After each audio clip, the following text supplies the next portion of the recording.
প্রিয় বন্ধুরা, কেমন আছেন? আশা রাখি ভালো। আমি আমি জগতের বিভিন্ন ধর্মের একজন ছাত্র।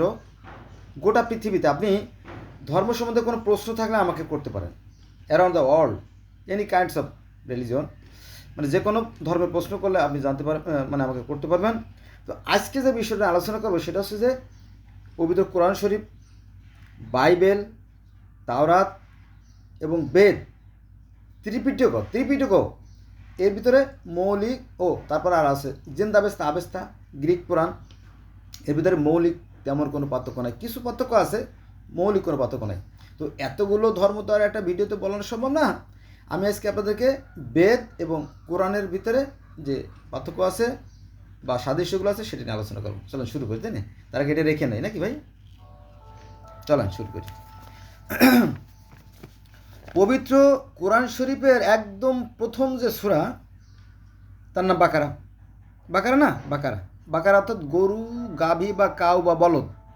তো সেম টু সেম বেদেরও প্রথম সূরার নাম আছে গোবৎস বা গরু বা বলদ বা কাউ। আর এই গরুর কথা আছে বেদে, এই গরুর কথা আছে জেন্দাবেস্তা আবেস্তা পার্সি ধর্মে, এই গরুর কথা বলা আছে গ্রিক ধর্মে, এই গরুর কথা বলা আছে মিশরীয় ধর্মে, এই গরুর কথা বলা আছে গিলগামেশের মহাকাব্যে, এই গরুর কথা আছে তাওরাতে, জব্বুরে, ইনজিলে, বাইবেলে, কোরআনে। সব জায়গায় গরু আছে। শুধু এখানে শেষ না, আপনার রাশিয়ার সাইবেরিয়া অঞ্চলে একটা সামানিজম ধর্ম আছে, সেখানেও গরু আছে।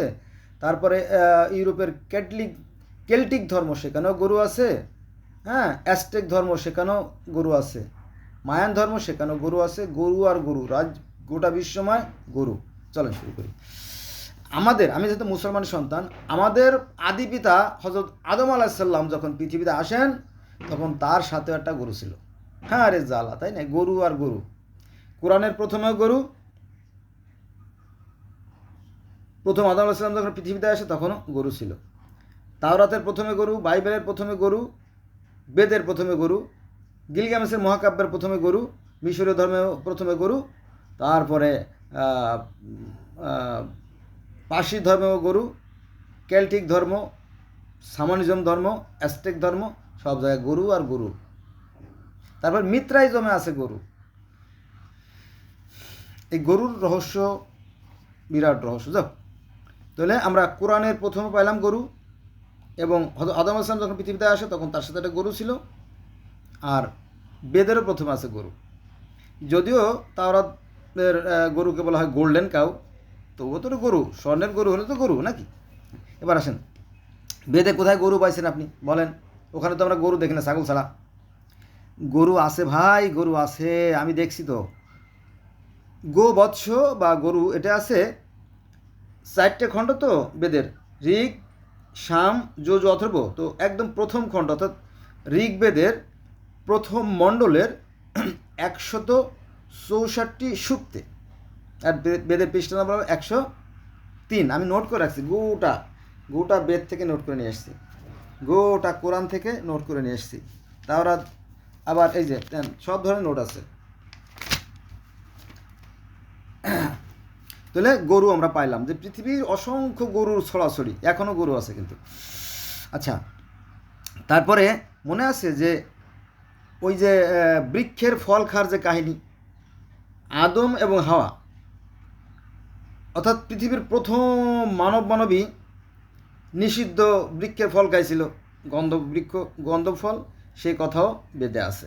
হ্যাঁ, আরে জ্বালা, বলেন কি? হ্যাঁ ভাই, দুটি পক্ষী, মানে বেদে যেভাবে আছে আমি সে বলতেছি, দুটি পক্ষী এক বৃক্ষে, একটি পাখি সাধু পিম্পল ভক্ষণ করলো, আর একটা শুধু অবলম্বন করলো। মানে এই দুটো পাখি বলতে কি, আমার মনে হয় আদম হাওয়া, মানে প্রথম মানবী, এদেরকে সাংকেতিক চিহ্ন হিসেবে ব্যবহার করা হয়েছে, এমন হতে পারে আর কি। এটা কোথায় পাইছেন মিয়া? গাজা খান খালি। এটা আছে ঋগ্বেদের প্রথম মণ্ডলের 164টি সূক্তে। ওই যে ভক্ষণ, ফল ভক্ষণের কথা, একটা ইন্টারেস্টিং কথা বলি ভাই, বলি। পবিত্র কোরআন শরীফে গন্ধবের কাহিনী আছে, এটা আপনারা জানেন। সারা বিশ্বের যত মুসলমান আছে সবাই জানে যে আদম হাওয়া প্রথম মানবী গন্ধব ফল খাইছিল, কিন্তু এই গন্ধব সদর কোরআনে নাই। কি জ্বালা, তাই না? গন্ধব খাইছিল কিন্তু গন্ধব সদর কোরআনে নাই। তাহলে কোরআনে কি আছে মিয়া? আপনি মিথ্যা কথা বলেন খালি। কোরআনে আছে সাজারা, আরবি শব্দ, that's mean tree, a kinds of tree. সাজারা মানে বৃক্ষ, সাজারা শব্দের অর্থ বৃক্ষ, কিন্তু এটা কী বৃক্ষ সেটা কোরআনের কোথাও নেই। বোঝা গেছে? এইখানে গণ্ডগোল। এক হুজুর দেয় না, আর এক হুজুর কাফের। ওই হাদিসগুলো অন্য অন্য গ্রন্থ যেমন তাওরাত থেকে, জব্বুর থেকে, বাইবেল থেকে, বেদ থেকে হাদিসগুলো সংগ্রহ করা হয়েছে, পরে কোরআনের সাথে আর কি হাদিসের মিল হচ্ছে না। তবে সব না, কিছু কিছু মিল খায়। মূল কথা আসি, বদনাম না করে। এই যে যে প্রথম মানবের আদম এবং হাওয়ার সাথে যে একটা দ্বন্দ্ব হয়েছিল, জান্নাতের মধ্যে একটা ঝামেলা হয়েছিল, সেই কাহিনী কথা কি বলা হয়েছে? এই বেদেও সেই ঝামেলা, একই ঝামেলার কথা বলা আছে। কি আছে শোনেন? জমি অর্থাৎ নারী, জম অর্থাৎ পুরুষ। তো জমি জমকে বলল আসো, আসো, কাম হ্যার, উই মেট, আমরা মিলন করি, আমরা সাক্ষাৎ করি, আমরা সেক্স করি। তো জম বলল no no no no no no, it is impossible thing because I have no experience. জম বলল যে না না না না না না, এই কাজে আমরা অভ্যস্ত ছিলাম না। যদি আমরা দোষী সাব্যস্ত হই তাহলে আমরা ধ্বংস হয়ে যাব, কারণ আমাদের সৃষ্টিকর্তা যিনি, তার দৃষ্টি অপলক। তিনি, তার নিদ্রা নাই, তার আহার নাই, তার ঘুম নাই, তার খাওয়া নাই। তিনি 24 ঘন্টা 24 যুগ অনন্তকাল তিনি অপলক দৃষ্টি থাকেন। তো বলো না ধ্বংস হয়ে যাব এই। তো বলো যে তুমি আমার ভাই, তুমি থাকতে আমার এত কষ্ট হচ্ছে, হ্যাঁ আসো আমরা মিলিত হই, আমাদের মাধ্যমে নতুন নাতনা জন্মাবে, অর্থাৎ আমাদের মাধ্যমে নতুন প্রজন্ম সৃষ্টি হবে। এটা আমাদের পিতা গন্ধর্বের ইচ্ছা। কার ইচ্ছা? গন্ধর্বর ইচ্ছা। এটা আছে বেদে, এটা আছে আপনার কোথায় আছে? এটা আছে ঋগ্বেদের নবম মণ্ডলের 10ম সূক্তে। আমি গোটা বেদটাকে নোট করে আমার হাতে রাখছি, হ্যাঁ, আর আমি তো দলিল লিখে রায় দিচ্ছি। অতএব তাহলে ওই যে মানে এই যে যৌবনের কথা বলা হয়েছে, তো এই পবিত্র কোরআন শরীফেও সেই বাকারায় একই কাহিনী বলা হয়েছে যে যখন আদম হওয়া যখন সেই নিষিদ্ধ বৃক্ষ খেয়ে ফেলে, তখন তাদের সেই আপনার জান্নাতি পোশাক উড়ে যায়, খুশে যায়, তখন তাদের সেই লজ্জাস্থান বের হয়ে যায়, হ্যাঁ, এই তারপরে ছোটাছুটি করে অথবা পায়খানার বেগ আসে, এরকম অনেক অনেক মানে এক একজন সাহাবীরা এক একভাবে লাগছে, তাদের মনের মাধুরী মিশিয়ে তিল তিল করে তাদের মতো করে। এজন্য সাহাবীদের মধ্যেই গন্ডগোল, লে বাবা কর, তোরা কর, আমি যাইগা। তো এটা কোথায় আছে? এটা কোথায় পাইছেন ভাই?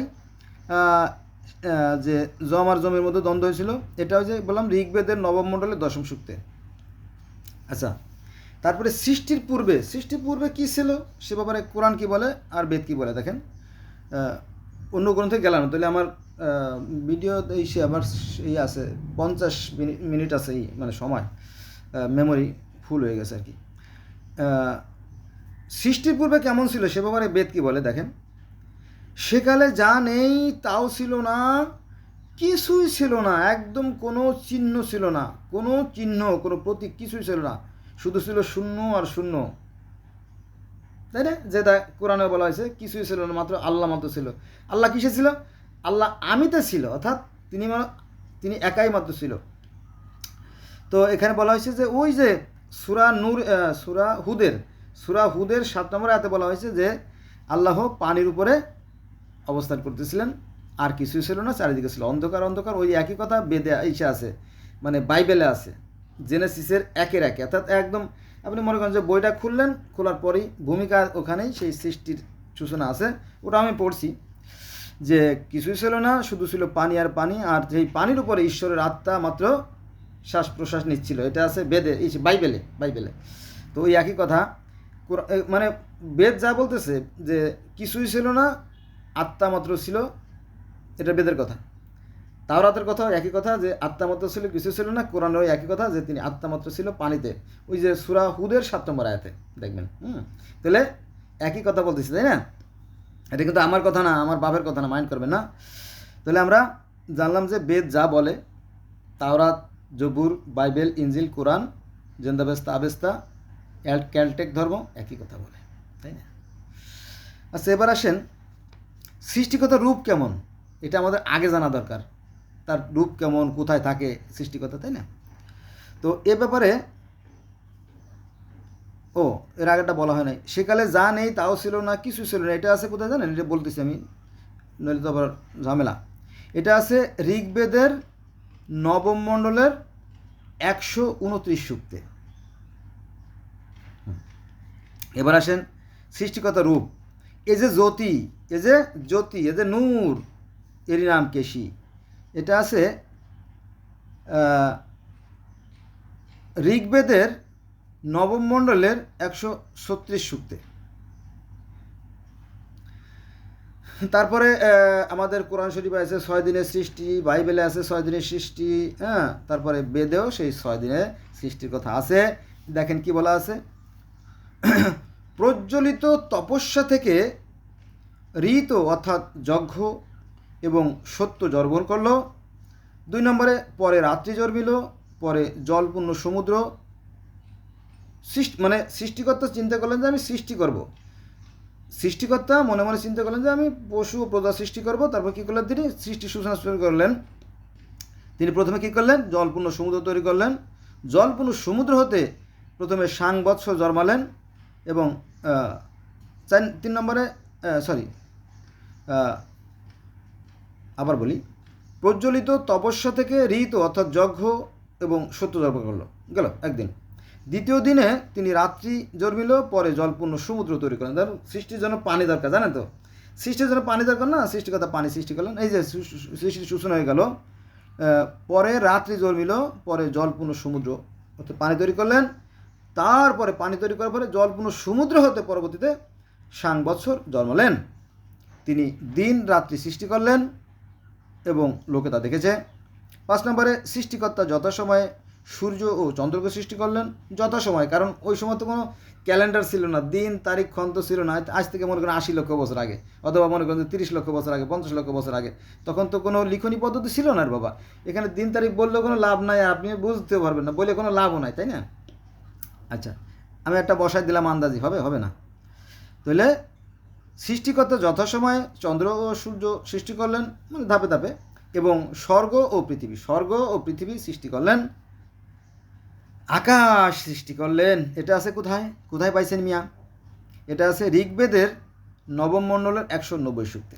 তার মানে 6 দিনে যে সৃষ্টি, একথা কোথায় আছে? বেদেও আছে, তাওরাত, জব্বুর, ইনজিল, বাইবেল, কোরআন, সব জায়গায় আছে, বুঝছে? So I shall request to my friend, let's go from today we shall never call for then. আমি বলবো যে সমস্ত ভাইরা ভিডিও দেখতেছেন, চলেন আমরা ধর্মের বাড়াবাড়ি করবো না। আমরা সবাই একই মায়ের সন্তান, আমরা সবাই পৃথিবীর মানুষ, আমাদের ধর্মের নাম হবে মানবতা। আমরা সবাই ভাই ভাই, ধর্মের কথা ভুলে যাই, ঠিক আছে? তারপরে ধর্মটা তো আছে, তাই না? আচ্ছা, এবার আসেন ঈশ্বরের আবার রূপ, জ্যোতিরূপ ও তেজরূপ ভগবান। জ্যোতিরূপ ও তেজরূপ ভগবান। তাহলে সৃষ্টিকর্তা রূপ কেমন? জ্যোতিরূপ। কোথায় পাইছেন মিয়া এগুলো উল্টো পাল্টা? এটা আছে যজুর্বেদের প্রথম কাণ্ডের প্রথম পাঠকের, আর কোরআন শরীফের সূরা নূরের 35 নম্বর আয়াতে বলা আছে আল্লাহ আছে আকাশে পৃথিবীর জ্যোতি। তার মানে কি? বেদও বলতেছে আল্লাহ জ্যোতিময়, কোরআনও বলতেছে আল্লাহ জ্যোতিময়। কোরআনে বলতেছে সূরা নূরের 35 নম্বর আয়াতে, আর বেদে বলতেছে যজুর্বেদের প্রথম কাণ্ডের প্রথম পাঠকে। এই যা পার্থক্য, ইকুয়াল মানে সমান পার্থক্য নেই। আচ্ছা, এবার আসেন আরেকটা বাক্য আনছি, হে পবিত্র কারক ভগবান। হে পবিত্র কারক ভগবান। ভগবান মানে কি? আল্লাহ। ভগবান মানে আল্লাহ।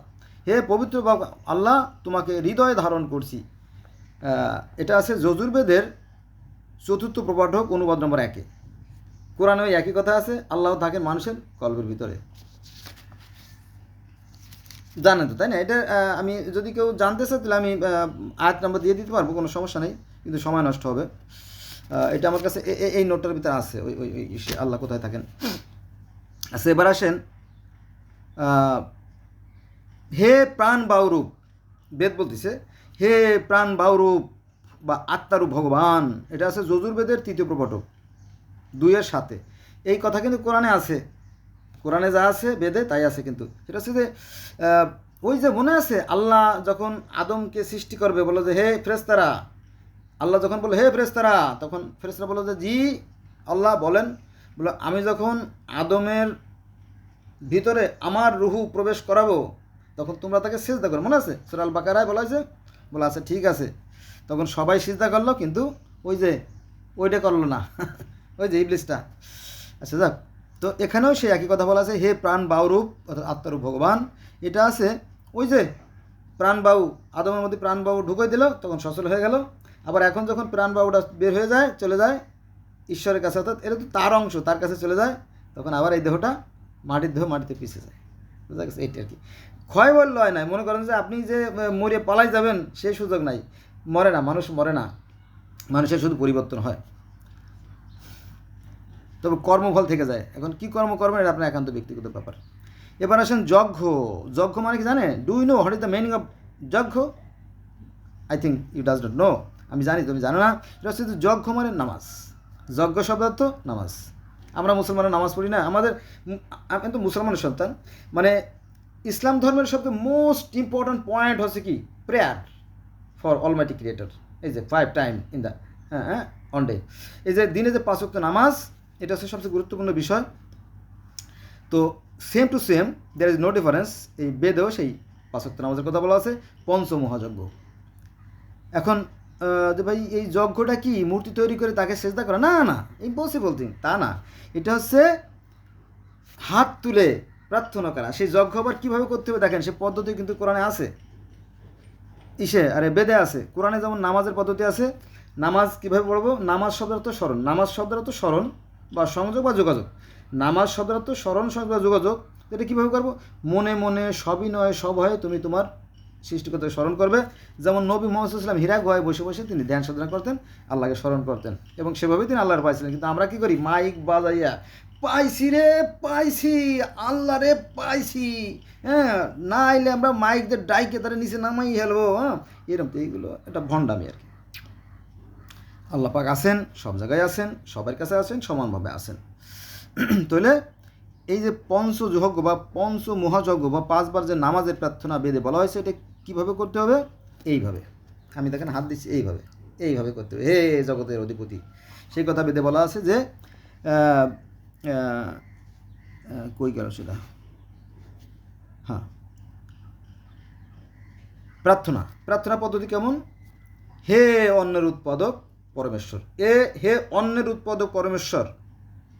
দেখেন এই অন্নের উৎপাদনকে মিকাইল ফেরেশতা, এই যে পৃথিবীতে যত জীবজন্তু আছে না, পৃথিবীতে যত জীব আছে, এই জীবের আহার বন্টনকে মিকাইল। কিন্তু মিকাইলরে বাদ দিয়ে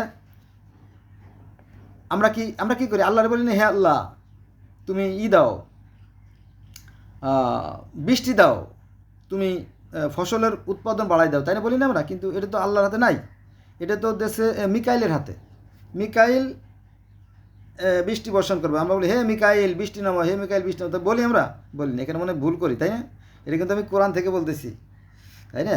হ্যাঁ, ঘটনা সত্যি, কারণ আল্লাহ পাকি মিকাইলরে বলছেন, আল্লাহরে বলা যায় আর মিকাইলরে বলা তাই, সেটা এখানেও তাই বলছে যে হে অন্নের উৎপাদক পরমেশ্বর, হে পৃথিবীর অধিপতি, মানে সেই সৃষ্টিকর্তাকে বলতেছে, বেদে বলতেছে, হে পৃথিবীর অধিপতি তুমি,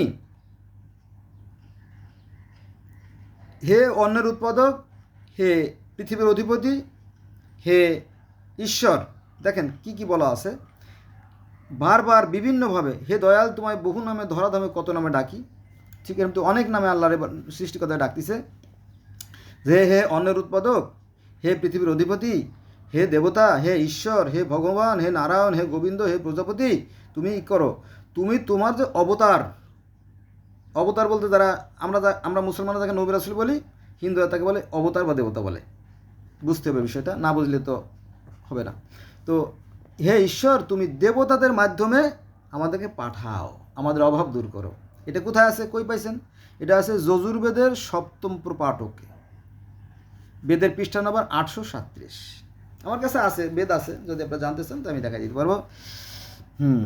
এবার আসেন সৃষ্টির পূর্বে কি অবস্থা ছিল সেটা আবার আসছে।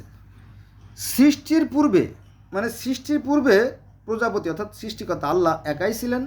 তিনি কামনা করলেন আমি সৃষ্টি করব। তিনি শরীর থেকে ববা উদিত করে অগ্নিতে নিক্ষেপ করলেন, তা থেকে শৃঙ্গরহিত অজ উৎপন্ন হলো, তাকে তার অনুরূপ দেবতাকে অর্পণ করে তিনি প্রজা ও পশু লাভ করলেন। এটা আছে যজুর্বেদের 2য় কাণ্ডের 1ম প্রপাঠক। মানে বেদে একরকম বলে, কোরআনে একটু ভিন্ন বলে, কারণ ভাষাগত তো ভিন্নতা হয়ে যায়। তো এটাকে এভাবে ব্যাখ্যা করা যায় যে সৃষ্টিকর্তা চিন্তা করলেন যে আমি সৃষ্টি করব, তিনি কী করলেন, 4জন ফেরেশতা সৃষ্টি করলেন, আজরাইল, জিব্রাইল, ইসলাম, মিকাবিল, এবং তাদের দায়িত্ব দিল তোমরা একজন সৃষ্টি করো, একজন পালন করো, একজন ধ্বংস করো, আর আমার কাছে রেজাল্ট দাও, মেসেজ দাও। এটা হচ্ছে ইসলাম ধর্মের কথা। তো সেম টু সেম এখানেও বেদেও একই কথা আছে। বোঝা গেছে বিষয়টা? এটা কোথায় আছে? ওই যে বললাম যজুর্বেদের 2য় কাণ্ডের প্রথম পাঠক, বেদের পৃষ্ঠা নম্বর 846। আমি আবার এখানে নাম্বার দিয়ে রাখছি। আচ্ছা, স্বর্গে একটা যুদ্ধ হয়েছিল, জানেন তো? হ্যাঁ, এই স্বর্গে যে যুদ্ধ হয়েছিল দেবতা ও অসুরদের মধ্যে, অর্থাৎ ইবলিশ, শয়তান আর ফেরেশতাদের মধ্যে, সেই একই কথা। আমরা তাকে দেবতা মনে করি, আমরা তাকে ফেরেশতা বলি, সেটি মানে দেবতা, আর আমরা তাকে শয়তান বলি, ইবলিশ, শয়তান, তাহলে অসুর। এটার সাথে মিলেলে একই হয়েছে ঘটনা। তাহলে বেদে আমরা জানলাম যে স্বর্গে একটা যুদ্ধ হয়েছিল। এটা নিয়ে মনে হয় 50টি ভিডিও করা যেতে পারে আর কি, সেখানে যাবো না। একটা যুদ্ধ হয়েছিল, মনে রাখবেন। তো এই যুদ্ধের কাহিনী আছে ওই যে পার্সি ধর্মে আংরামানি ও আহারমানির মধ্যে যে দ্বন্দ্ব, তারপরে তাওরাত, জব্বুর, ইঞ্জিলে ও সেই মিকাইলের সাথে গ্যাব্রিয়েলের যে একটা দ্বন্দ্ব, মানে লুসিফার হলো শয়তান আর গ্যাব্রিয়েল হলো আল্লাহ ফেরেশতা আর কি। এই ফেরেশতা শয়তানের মতো এই যুদ্ধের কাহিনী তাওরাতে আছে, জব্বুরে আছে, ইঞ্জিলে আছে, বাইবেলে আছে, কোরআনে আছে, বেদে আছে। তো সেই স্বর্গে যুদ্ধ হয়েছিল, সেটা আছে কোথায়? আছে যজুর্বেদের 2য় কাণ্ডের প্রথম প্রপাঠকের। বোঝা গেছে? আচ্ছা, এবার আসেন পরমেশ্বর, এদের আল্লাহকে বলা হয়েছে পরমেশ্বর বা সৃষ্টিকর্তা বলা হয়েছে। পরমেশ্বর সপ্তলোক, অর্থাৎ 7টা আসমান জুড়ে আছে, এই কথা কোরআনেও আছে, একই কথা। কিন্তু আমি এটা বের করতেছি, সময় নষ্ট হবে, এই জন্য আর কি। পরমেশ্বর সপ্তলোক ভেবে আছেন, আল্লাহ 7টা আসমান জুড়ে আছেন। এটা আছে অথর্ববেদের প্রথম অনুবাকের, বেদের পৃষ্ঠা নম্বর 854 আর কি, আমার কাছে যে বেদটা আছে। তারপরে হে ভগবান, ভগবান মানে কি? আল্লাহ। ভগবান মানে আল্লাহ, ভগবান আর ঈশ্বর হলো আল্লাহ। আবার অবতার আর দেবতা কিন্তু আল্লাহ না। দেখেন, ভগবান আর ঈশ্বর আছে সৃষ্টিকর্তা, কিন্তু দেবতা বা অবতারা কিন্তু সৃষ্টিকর্তা না। তাদেরকে দায়িত্ব দেওয়া হয়েছে সৃষ্টি করার, তাদেরকে দায়িত্ব দিয়েছে সৃষ্টি করার। তারা তাদেরকে ধ্বংস করতে পারে, রাখতে পারে। ভালো করে একটু বুঝতে হবে, না বুঝলে হবে না আর কি। হে ভগবান, তোমার জ্যোতিরূপের প্রতি নমস্কার। দেখেন, ওই যে জ্যোতিরূপ যেটা কোরআনে আছে, সূরা নূরের 25 নম্বর আয়াতে আল্লাহ জ্যোতিময়, এখানেও বেদও তাই একই কথা বলতেছে। তার মানে কি, বেদ আর কোরআন একই কথা বলতেছে। হে ভগবান, তোমার জ্যোতিরূপের প্রতি নমস্কার, তুমি সর্বোচ্চ বিরাজমান, তুমি সর্বব্যাপী। এটা আছে অথর্ববেদের 3য় অনুবাক। স্বর্গে বলবানকে শুল্ক দিতে হয় না, সেবা সবার প্রতি সবাই সমান ভাবাপন্ন, এটা স্বর্গের বিস্তারিত বিবরণ আছে। ওই যে আমাদের নবী মুহাম্মদ সাল্লাল্লাহু আলাইহি ওয়াসাল্লাম মেরাজে গেছিলেন না, আমাদের নবী মেরাজে গেছিলেন, মেরাজে যাইয়া আল্লাহ পাকের সাথে দেখা করছেন, তারপরে সেই স্বর্গের সুখ শান্তি, নরকের দুঃখ কষ্ট সবগুলো দেখে আসছেন না। তো এখানেও আগেকার দিনের যারা পুরোহিত, ধর্মগুরু যারা, ব্রাহ্মণ যারা, তারা প্রায় স্বর্গে যেতেন এবং সৃষ্টিকর্তার সাথে, ভগবানের সাথে বা আল্লাহর সাথে দেখা সাক্ষাৎ করতেন। তো এখানে স্বর্গের বিবরণ ওইভাবে বিস্তারিত আছে। এটা আছে অথর্ববেদের 3য় অনুবাকের 3য় সূক্ত, বেদের পৃষ্ঠা নম্বর 868-তে স্বর্গের বিস্তারিত বিবরণ আছে। কারণ ওরা তো স্বর্গে যায় দেখে আসছে। এই স্বর্গে যাওয়ার কাহিনী আমার এর আগে একটা ভিডিও, 45 জন লোকের সাথে আল্লাহ কথা বলছেন, একটা ভিডিও আছে, দেখেন। আল্লাহ কারো একার না। আপনি মনে মনে যদি মনে করেন যে আল্লাহ আমার একার, তাহলে এটা একটা বোকামি হবে, ঠিক আছে? আমার সাথে থাকবেন, ভালো লাগবে। আপনার ভিতরে যে মনের কালিমাগুলো আছে না, যে বদমাইশিটা আছে, ওটা দূর হয়ে যাবে। আচ্ছা, এবার আসেন সৃষ্টির আদিতে সকল কারণ, একটু বলছি আর কি। সৃষ্টির আদিতে জল সকল কারণরূপে সমগ্র জগৎ রক্ষা করছিল। হিরণ্যগর্ভ প্রজাপতি সকল সৃষ্টির আগে উৎপন্ন হয়েছিল। এটা আছে অথর্ববেদের 2য় সূক্ত, অর্থাৎ সৃষ্টির পূর্বে যে জল ছিল বা জল থেকে সৃষ্টি, সেইখানে বলা আছে, যেটা তাওরাত, জবুর, ইনজিল, বাইবেল, কোরআন সবাই একই কথা বলে।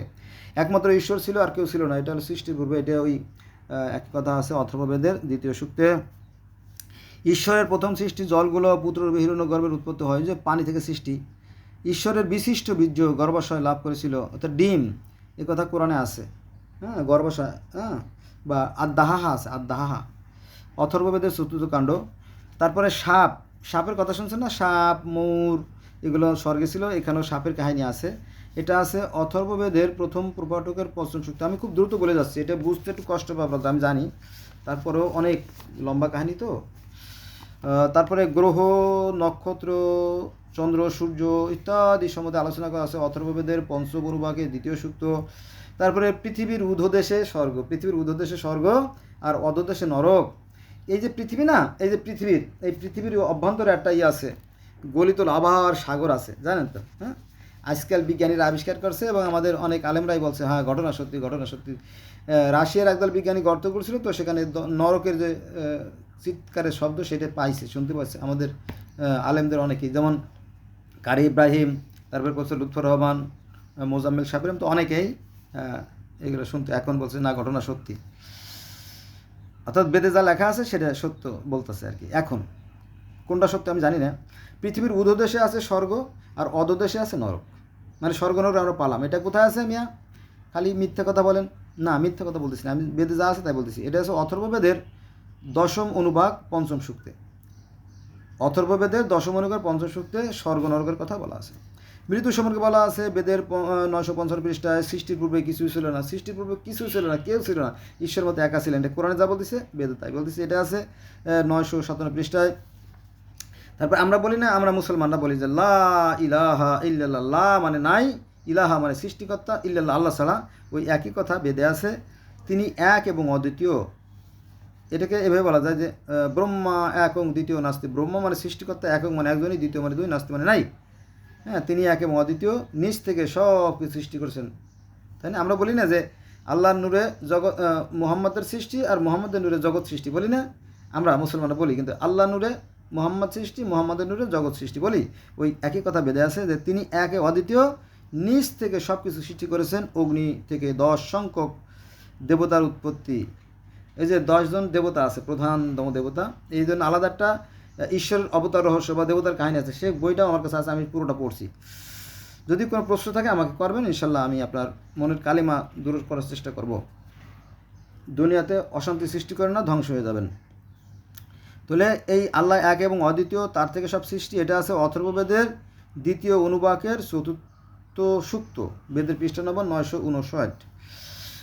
পুণ্যকর্মে স্বর্গ আর পাপ কর্মে নরক, এটা তো সকল ধর্মেরই কথা। এটা আছে অথর্ববেদের 2য় অনুবাকের 6ষ্ঠ সূক্তে। ষড় ঋতু, এই ঋতু কিন্তু আমাদের জীবনে খুব একটা গুরুত্বপূর্ণ একটা সাবজেক্ট। হ্যাঁ, ঋতু বৈচিত্র্য আমাদের জীবনে আহামরি একই সৌন্দর্য বা সৌরভরা যাই সে পড়লাম, এটাই আছে না? তো এটার সাথে আমাদের জীবনের একটা ওতপ্রোত সম্পর্ক আছে। এই ঋতু পরিবর্তন সম্পর্কে 965 পৃষ্ঠায় বিস্তার আলোচনা করা আছে। ঈশ্বর অশরীরী, আমরা বলি না আল্লাহ নিরাকার, আল্লাহ নিরাকার আমরা বলি, তো কোরআনে তাই আছে, বেদেও তাই আছে যে ঈশ্বর অশরীরী। ন তস্যি প্রতিমা অস্তি, ঈশ্বরের কোনো প্রতিমূর্তি নাই, আকার নাই। কই পাইছেন এটা? এটা আছে অথর্ববেদের 5ম অনুবাকের 1ম সূক্তে। বন্ধুরা, আপনারা মাইন্ড করেন নাকি? যারা ভদ্র শিক্ষিত তারা আবার মাইন্ড করে, আমি একটু রস দিয়ে কথা বলতেছি, সরি ফর দ্যাট, এটা আমার অভ্যাস আর কি। আর অভ্যাস তো এড়ানো যায় না, কয়লা দিলে ময়লা জানে না, স্বভাব তেমন যায় না আর কি। আচ্ছা, এবার আত্মা। আত্মা, জীবাত্মা ও পরমাত্মা। জীবাত্মা ধ্বংস হয়ে যায়, পরমাত্মা অবিনশ্বর। দেন না, একটা কুমড়া কাঁঠাল পয়সে, একটা কাঁঠাল পয়সে গেছে, ফেলাই দিছে, ফেলাই দেওয়ার পরে দেখবেন যে ওর ভিতরে চকচকে ঝক করে আটিগুলো রয়ে গেছে। তো আপনি বলেন যে আরে বৃষ্টিতে পরিষ্কার হয়ে গেছে, ওই আটিগুলো ধরে রাখো, আমরা চিংড়ি মাছতে ভুনা করব, তাই না? আপনার বউ কী করলো, বারান্দায় সেই বিচিগুলো সঙ্গে করে রাখলো, তাই না? ঠিক আত্মা ওরকমটি, মনে করেন কুমড়ো, কচু, বেল, তাল সব ধ্বংস হয়ে গেলেও ভিতরে যে আত্মাটা, বীজটা সেটা থেকে যায়। আমাদের মধ্যে প্রাণ বায়ুটা হচ্ছে আত্মা, ঠিক আছে? এটা আমরা দেখতে পারি না, ধরাও যায় না, ছোঁয়াও যায় না, কাটাও যায় না। তো আত্মা হচ্ছে অবিনশ্বর, এর কোনো ক্ষয় লয় বিলীন বলে কিছু না। এটা আগুনেও পড়ে না, পানিতেও ডোবে না, ধ্বংস হয় না। এটা আছে অথর্ববেদের 5ম অনুবাক 1ম সূক্তে। এই আত্মার কথা কোরআনে আছে। আত্মা কোরআনে আছে যে হে রাসূল মুহাম্মদ, মানুষে তোমাকে আত্মা সম্পর্কে প্রশ্ন করতে পারে, তুমি বলবা যে এটা আল্লাহর নির্দেশ মাত্র। কোরআনে এভাবে বলা আছে। যাক, মূল কথা আসি। পৃথিবীর অধোদেশে অগ্নি সত্য। পৃথিবীর অধোদেশে, এই যে পৃথিবীর অধোদেশে, অধ মানে কি ভিতরে, ভিতর দেশে, পৃথিবীর অধোদেশে আছে অগ্নি সত্য। অপ্রকাশ্য সূর্য, সূর্যের মতো দাহ ভিতরে একটা জ্বলন্ত লাভার বিশাল কুণ্ডলী আছে, জানেন তো? তো সেই কথাই তো বলতেছি, বেদ তো আর আমার মনে হয় যে মন্দ কিছু বলে নাই। এটা আছে কোথায়, যে এই অপরা সূর্য, এটা আছে অথর্ববেদের 3য় অনুবাক, বেদের পৃষ্ঠা নম্বর 981-তে। স্বর্গে ভ্রমণ আছে না, আমাদের নবী মোহাম্মদ মিরাজে গেছিল, আমাদের নবী মোহাম্মদ মিরাজে গেছিল। তারপরে ইহুদি ধর্মের যে নবী মোজেস, তার সাথে তুর পাহাড়ে আল্লাহ দেখা হয়েছিল। খ্রিস্টান ধর্মের যে নবী ঈসা, তার সাথে জর্দান নদীতে আল্লাহর সাথে দেখা হয়েছিল। পার্সি ধর্মের যে নবী জরস্টার, তিনি আকাশে গেছিলেন আজ থেকে 6000 বছর, 5500 বছর আগে মিরাজে গেছিলেন। আর সনাতন ধর্মের যারা নবী রাসূল বলতে মানে পুরোহিত ধর্মগুরু যারা, তারাও মাঝে মাঝে স্বর্গে যেতেন এবং ভগবান আল্লাহর সাথে দেখা সাক্ষাৎ করতেন, সেই কাহিনী আছে। এটা সময় লাগবে রে ভাই, 1 লক্ষ ভিডিও ওর কথা আমি একটা ভিডিওতে শেষ করতেছি, বোঝেন না? আমি কি বলতেছি আমি বুঝতেছি না, আমি জানি। হ্যাঁ, sorry for that, don't mind, let's go next part. জগৎ স্রষ্টা প্রজাপতি, এই যে জগৎ, এই তো এটা তো পৃথিবীর মধ্যে লক্ষ অনন্ত কোটি লক্ষ লক্ষ পৃথিবী পরিচালনা করতেছেন কে? সেই জগৎ স্রষ্টা প্রজাপতি। এটা আছে অথর্ববেদে, এই বিষয়ে আলোচনা করা আছে। কালরূপ পরমাত্মা দুলক পৃথিবী সৃষ্টি করেছেন কাচের প্রেরণায়। দেখেন, কালরূপ পরমাত্মা মানে সৃষ্টিকর্তা যিনি, আল্লাহ যিনি, তিনি এই পৃথিবী সৃষ্টি করেছেন কিসের মাধ্যমে? কাচের প্রেরণায়। কাচ, দেখবেন সূর্য যখন আলো দেয় তখন সেই আলোটা প্রথমে মাঠে আসে, মাঠের থেকে ঘাটে আসে, ঘাটের থেকে বারান্দায় আসে, বারান্দা থেকে ঘরের ভিতরে আসে, ঘরের ভিতর থেকে যত ফাঁক ফোকর আসে সব জায়গায় আলো ঢুকে যায়, তাই না? এই যে আমার ঘর আলোকিত, তাই না? বাইরে আলো আছে, বুঝছেন? আলো আছে বাইরে, দেখেন দেখেন, ওই দেখেন, দেখছেন বাইরে আলো, ওই আলোয় আলো, চারিদিকে আলো। এই কথাই কোরআনে আছে। এটা আছে সূরা নূরের 25 নম্বর আয়াতে। কাচের প্রেরণা বলা আছে যে আল্লাহর রূপের বর্ণনা এরকমটি যে একটা কাচের ভিতরে একটা আলো, যেটা জৈতুন তেল দ্বারা প্রজ্বলিত, পবিত্র জৈতুন তেল দ্বারা। তো ওই কাচের উপর আলোটা পড়ে যেমন সেটা বিস্তৃত হয়, প্রতিফলিত হয়, বিকশিত হয়, তো ঠিক এরকমটি অর্থাৎ এই কাচের শব্দটা কোরআনেও আছে, কাচ শব্দটার কথা কোরআনে আছে, কিন্তু ভালো করে পড়ে দেখেন সূরা নূর 25 নম্বর আয়াতে আল্লাহ রূপের বর্ণনা। তো বেদেও সেই কাচের কথা বলা আছে এবং সেই জ্যোতির কথা বলা আছে। তো সেম টু সেম কোরআন যা বলতেছে বেদ তাই বলতেছে, সত্য মিথ্যা আমি জানি না। এবার আসলে আসেন, সকল জগতের স্বামী যে কাল প্রজাগণের স্রষ্টা চতুর্মুখ ব্রহ্মার পিতা। বন্ধুরা, 4 জন এই ব্রহ্মাকে যদি আমরা ধরি তাহলে কিন্তু মিলে যায়। যেমন ব্রহ্মা, বিষ্ণু, শিব, মহেশ্বর 4 জন। আমাদের ইসলাম ধর্মে আজরাইল, জিব্রাইল, ইসরাইল, মিকাইল 4 জন। মিশরীয় ধর্মে 4 জন, হু, শেহা, শেম, হেও 4 জন। কোরআন শরীফে আগে যে সমস্ত মানুষ ছিল তারা 4 জন, লাত, মান্না, উজ্জাহা বল 4 জনকে মানত, ঠিক আছে? এভাবে তার গ্রিক ধর্মে 4 জন, এবার আরও অন্যান্য ধর্মে 4 জন আছে। সনাতন ধর্মে আছে অনেক, মানে মিত্রা, বরুণ, ইন্দ্র, এরকম তো কী জানি আছে, সেটা আমার এখন মুখস্থ নাই। তো এই 4 জনের সাথে কি একটা সম্পর্ক জানি আছে, এটা সৃষ্টিকর্তা ভালো জানে। তো জগতের সকল জগতের স্বামী যে কাল প্রজাগণের স্রষ্টা চতুর্মুখ ব্রহ্মার পিতা, সত্যলোকে স্থিত চতুর্মুখ ব্রহ্মাকে পালন করেন। এই যিনি ঈশ্বর, তিনি তো অশরীরী নিরাকার, তিনি এই 4 জনকে প্রথম সৃষ্টি করেন এবং তাদেরকে দায়িত্ব দেন, তোমরা সৃষ্টি করো, পালন করো, ধ্বংস করো, মেসেজ দাও। তুমি একজন সৃষ্টি করো, একজন পালন করো, একজন ধ্বংস করো, একজন মেসেজ দাও, রেজাল্ট কী? এটা অনন্তকাল থাকবে, সৃষ্টিকর্তার কোনো বিলীন হবে না। হ্যাঁ, আমরাও মরে যাব, কিন্তু আমরা অন্য রূপে থাকবো আমাদের কর্ম অনুযায়ী, যেটা হিন্দুরাও মানে, আমরাও মানি। পৃথিবীর সকল ধর্মে আত্মায় বিশ্বাস করে, পরকালে বিশ্বাস করে, কর্মফলে বিশ্বাস করে। না মানলে আপনি 250টা ধর্ম আলোচনা করে দেখেন। এটা কোথায় পাইছেন ভাই? 4 জন ফেরেশতা। এটা আছে অথর্ববেদের 6ষ্ঠ অনুবাক 8ম সূক্ত। অথর্ববেদের 6ষ্ঠ অনুবাকের 8ম সূক্ত। পিশাচ, তুই শয়তান, তুই লুসিফার, তুই ডেভিল। হ্যাঁ, আমাদের বাংলাদেশে এখন ডেভিল হার্ট চলতেছে। ডেভিল হার্ট একটা শয়তানি কারবার, বুঝছেন? মানে বিরোধী দলদের দমন পীড়ন একটা কৌশল আর কি। তো ওই কথাগুলো আছে অনেক আগে থেকেই। পিশাচ মানে শয়তান বা অসুর মানে শয়তান, এটা আছে সনাতন ধর্মে। আর আমরা বলি ইবলিস শয়তান, আর ইহুদি খ্রিস্টান বলে কি লুসিফার মানে শয়তান। আর ওই যে পার্সি ধর্মে বলা হয় কি জানেন? আংরা মাইনু আর আহার মাইনু, 2 শক্তি। আংরা মানে হচ্ছে শয়তান। এই শয়তানি শক্তি পৃথিবীর সমস্ত ধর্ম, হাজার হাজার ধর্ম আছে, তো 4315টা ধর্ম, সমস্ত ধর্মে একজন করে ডেভিল আছে, একজন করে ফেরেশতা আছে। মানে 2টো শক্তির সমন্বয়ে পৃথিবীটা চলতেছে। ভালো মন্দের খেলা, এই জগৎটা আছে ভালো মন্দের খেলা। যদি কেউ ভালো কাজ করে তার ভালো ফল পাবে, আর যদি কেউ মন্দ কাজ করে তার মন্দ ফল পাবে। এই তো, যে এটা কীভাবে বুঝবো? আপনার ওই যে জ্ঞান দিতেছে না, আপনি বোঝেন, কিন্তু না বুঝে যদি আপনি না বোঝার ভান করেন তাহলে তো স্বয়ং আল্লাহ আপনার কাছে ফেল। ভালো হওয়ার চেষ্টা করেন, ভালো কাজ করেন, তাহলে জান্নাত পাবেন, নইলে লাথির অভাব হবে না। মাইন্ড করেন না ভাইয়া, সবাই আমি বলতেছি না। আচ্ছা, বেদে আছে 33 দেবতা। কয়জন? 33% অফ হনারেবল পারসন। 33 জন দেবতার কথা বলা আছে। কোথায় আছে এটা? অথর্ববেদের 7ম অনুবাকের 2য় সূক্ত, বেদের পৃষ্ঠা নম্বর 1077-এ। হ্যাঁ, এইটারে তারা 33 জনকে 33 কোটি বলছে। যাক, এটা আমার বিষয় না, বা 33 মানে কোটি, মানে কোটিও বোঝানো হতে পারে, আমি তো কি জানি, একটা বিষয় আছে। কালরূপ পরমত্তাই সৃষ্টির আদিতে প্রজাপতি ব্রহ্মাকে উৎপন্ন করেন। দেখেন, কালরূপ পরমত্তা, পরমত্তা কিন্তু পরমত্তা অবিনশ্বর, তার ক্ষয় লয় বিলীন পরিবর্তন কিছু নেই। তিনি কি করেছেন? সৃষ্টির আদিতে, অর্থাৎ প্রথমে তিনি কি করলেন? প্রজাপতি ব্রহ্মাকে সৃষ্টি করেন। ওই যে 4 জন ব্রহ্মা, এবং তাদেরকে দায়িত্ব দেন, তোমরা সৃষ্টি করো, পালন করো, ধ্বংস করো, মেসেজ দাও। ঠিক আছে?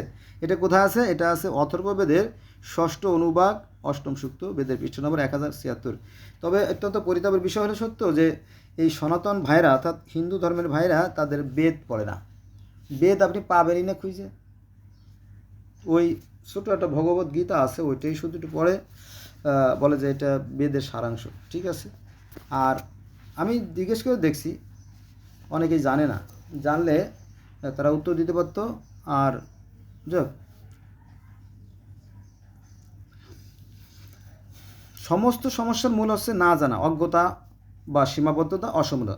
অজ্ঞতা, সীমাবদ্ধতা, অসম্পূর্ণতা, সবচেয়ে মূর্খতা, একই একই একই একই ক্ষেত্রে ব্যবহার করা হয় বা যায়। আচ্ছা, অগ্নি দেবতা, ইন্দ্র দেবতা, বিশ্ব দেবতা।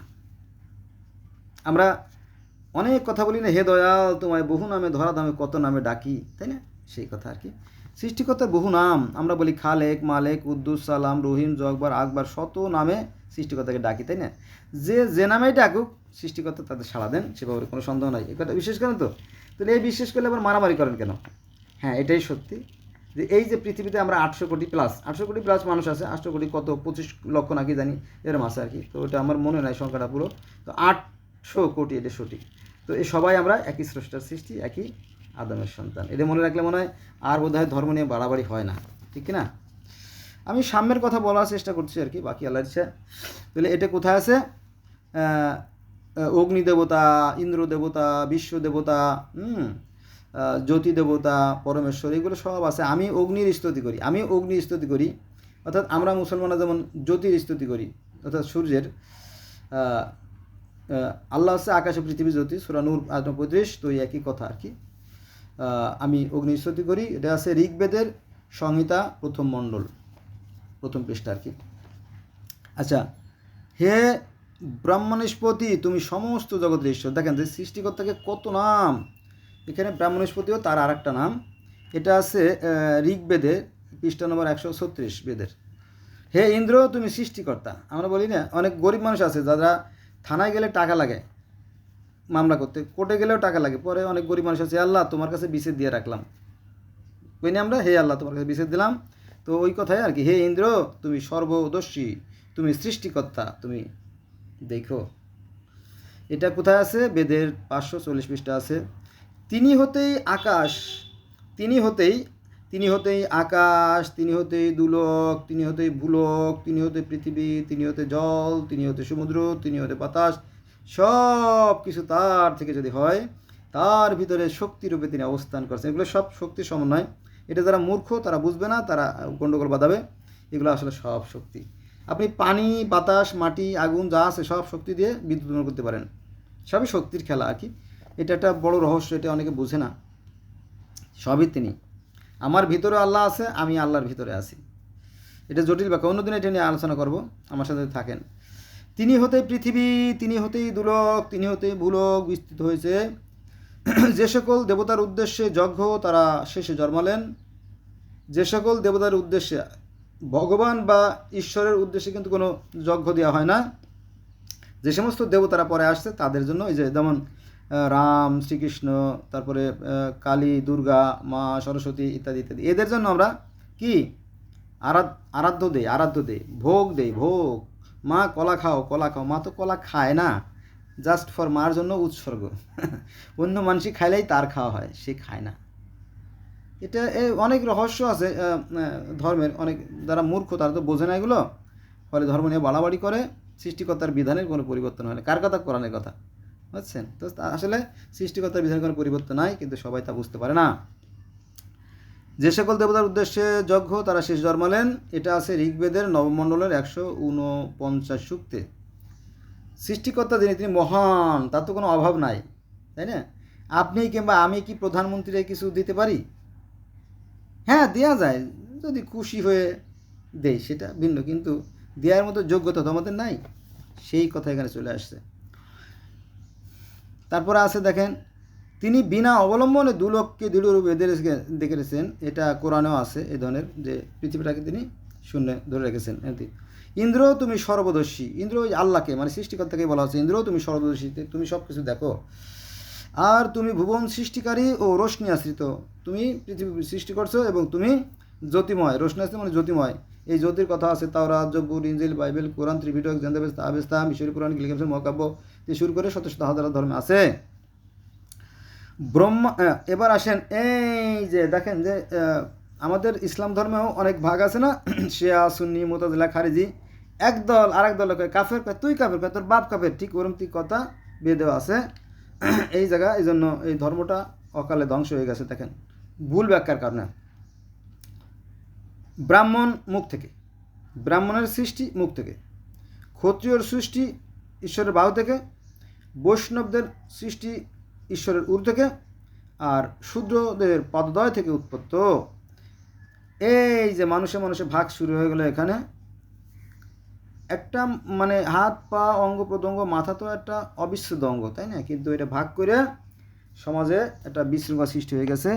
এই তার আয়াত, এটা হচ্ছে যে অথর্ববেদের 21 অর্থাৎ 21 অধ্যায়ের 772 পৃষ্ঠায় আছে। এই যে হিন্দুদের মধ্যে কিন্তু ভাগ আছে, ব্রাহ্মণ, ক্ষত্রিয়, বৈশ্য, শূদ্র, এই যে 4 দল হয়ে এই ধর্মটা নষ্ট হয়ে গেছে। পরবর্তীতে কী করবে, যে শূদ্রদের, বৈষ্ণবদের যারা নিচু শ্রেণী, তাদেরকে তো মূল্যায়ন করে না, তাদেরকে অসম্মান করা হয়। পরে তারা কী হয়েছে, পরে তারা মুসলমান হয়ে গেছে, হয়তো মুসলমান হয়ে গেছে, অথবা অ্যারাবিয়ান হয়ে গেছে, অথবা অন্য ধর্মে চলে গেছে।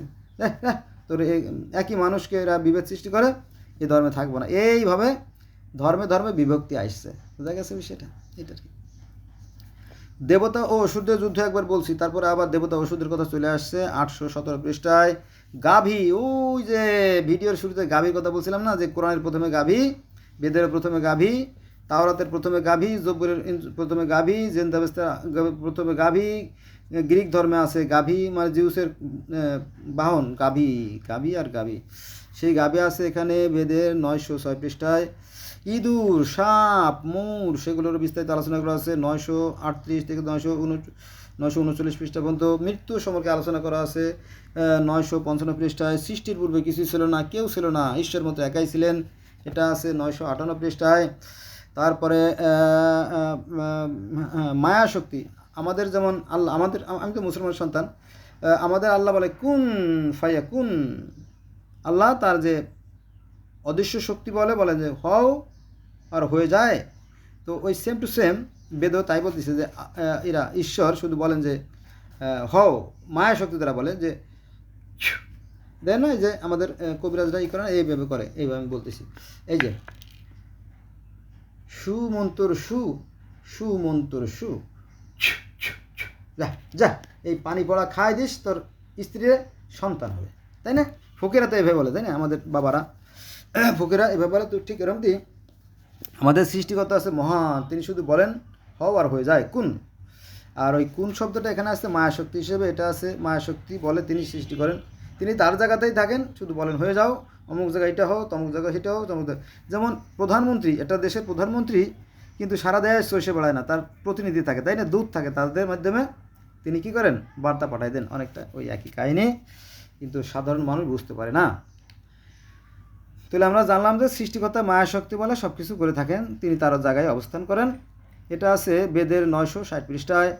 দিন, রাত, বছর, ঋতু পরিবর্তন সম্বন্ধে বিস্তারিত আলোচনা করা আছে বেদের 967 পৃষ্ঠায়, কোরআনেও আছে। তিনি এক বিরাট পুরুষ, তার থেকে সর্বত্র সৃষ্টি, এটা আছে বেদের 1055 পৃষ্ঠায়। এটা আমাদের তার আধ্যাত্মিক সাগর, তারা বলে থাকে যা আছে এই বিশ্বব্রহ্মাণ্ডে, যা আছে বিশ্বব্রহ্মাণ্ডে তা আছে এই দেহব্রহ্মাণ্ডে।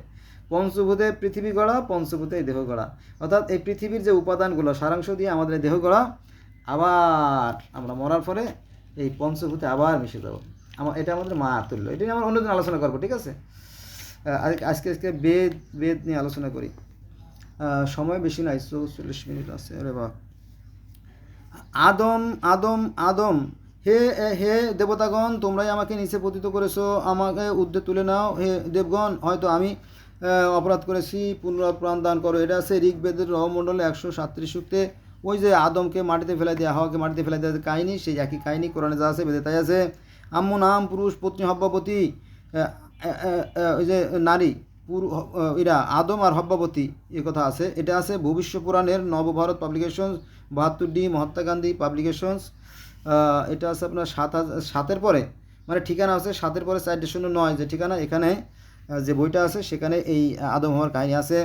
বিষ্ণু কদ্দম থেকে ব্লেসের বংশ প্রবর্তনকারী উৎপন্ন হয়েছিল। এটা এই যে মাটি দিয়ে যে মানুষ তৈরি কাহিনী, এটা যেমন কোরআনে আছে, ইসেও আছে, সনাতন ধর্মেও আছে, একই কথা। বিষ্ণু বিষ্ণু বিষ্ণু মানে দেবতা, ফেরেশতা, তিনি কী করলো, কদ্দম দিয়ে মাটি দিয়ে মানুষ তৈরি করলো, সেই কাহিনী আছে আমাদের ইসলাম ধর্মে যে কাহিনী আছে, এই কাহিনী আছে। আদম তার পত্নী হব্বাবতীকে পাপ বৃক্ষে নিচে দর্শন করতে তৎপর হন, বলেই সেখানে সর্প ধরে চলে আসে। ওই যে আপনার আদম মানে প্রথম মানবের পত্নী হচ্ছে হব্বাবতী, তারা কী করেছিল, পাপ বৃক্ষে দর্শন করতে দিয়েছিল। আর আমাদের ইসলাম ধর্মে আছে সাজারা, মানে গন্ধবৃক্ষ। ওই গন্ধবৃক্ষ পাপ বৃক্ষ একই জিনিস, শুধু আলোচনার ক্ষেত্রে একটু ভিন্ন, একই কাহিনী, মূল কাহিনী এক। তারপরে সাপ ওই যে দুষ্টুমতি করে আদম হওয়ারে যে গন্ধ খাওয়ালো, সেই কথা এখানে আসছে। অর্থাৎ কোরআনে যা বলতেছে বেদে তাই বলতে, একই কথা বলতেছে।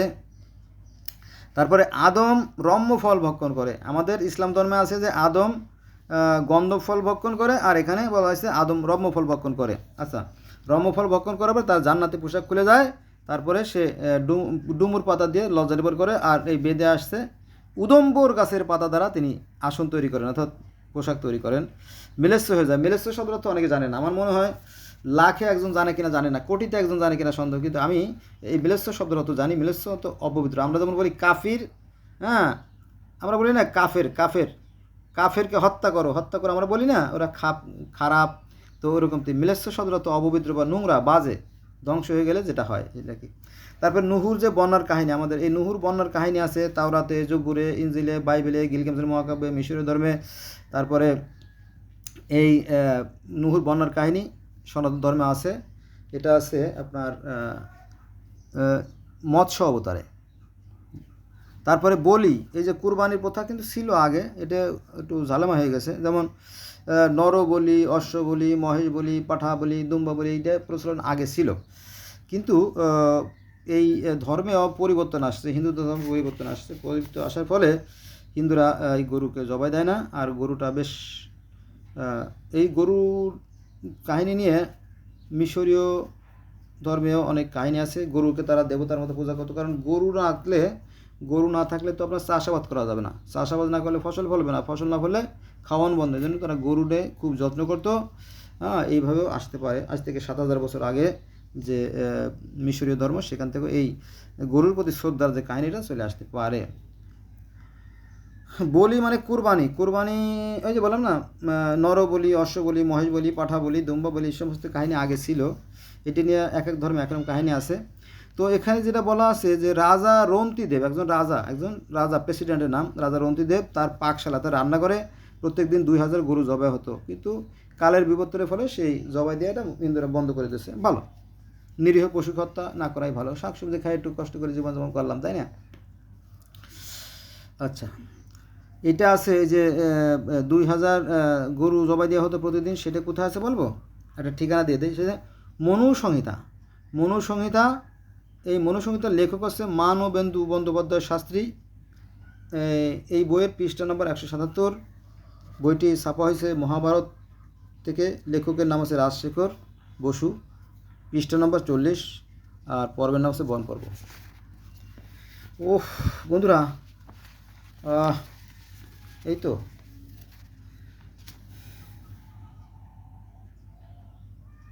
আমি এত কষ্ট করলাম আপনাদের জন্য, আর আপনারা যদি গালাগালি করেন। এত কষ্ট করলাম আপনাদের জন্য, এত গ্রন্থ পড়ে ঘাটাঘাটি করে বললাম যে ধর্মে কোনো পার্থক্য নাই, আমাদের একজনই সৃষ্টিকর্তা। কিন্তু আপনি বললেন না, হবে না, তাহলে আপনার কি ব্যবসা বন্ধ হয়ে যায়, তাই না? এটা আর কি। যাই হোক, এটা আপনার ব্যাপার। কেউ বলে হিন্দু, কেউ বলে মুসলমান, কেউ বলে হিন্দু, কেউ বলে মুসলমান, কেউ বলে বৌদ্ধ, কেউ বলে খ্রিস্টান। একই মানুষ কিন্তু দেখেন, কেউ বলে হিন্দু, কেউ বলে মুসলমান, কেউ বলে বৌদ্ধ, কেউ বলে খ্রিস্টান। আমি বলি সবাই মানুষ, আমি বলি সবাই মানুষ একই সমান, একই ঘরে জন্ম মোদের এক মায়ের সন্তান। ঠিক না? সব ঠিক। ভেদাভেদ বাইবেল কোরআন, মানুষের মানুষের ভেদাভেদ শুরু হলে কেউ ভেদাভেদ বাইবেল কোরআন, একই বিধাতার দান, একই নিয়মে করি জীবন বিধান। এক, all are equal, there is no difference, তাই না? আমাদের একটাই পৃথিবী, একটাই আকাশ, একটাই সূর্য, একটাই চাঁদ। পৃথিবীর প্রত্যেকটা মানুষ সুখে হাসে, দুঃখে কাঁদে, শীতে কাঁপে, প্রত্যেকের আবেগ অনুভূতি এক, তাই না? আমরা সবাই জলে মরি, বাস পাইলে ডাঙ্গা, ধলো আর কলো বাহিরে কেবল ভিতরে সবার সমান, সবরে রক্ত লাল, তাই না? অতএব আসুন আমরা ধর্ম নিয়ে কোনো বিভেদ সৃষ্টি না করি। ঠিক আছে, আজকে এই পর্যন্ত রইল। আল্লাহ হাফেজ। আমার জন্য ভালো থাকবেন, ভালো রাখবেন। আল্লাহ হাফেজ।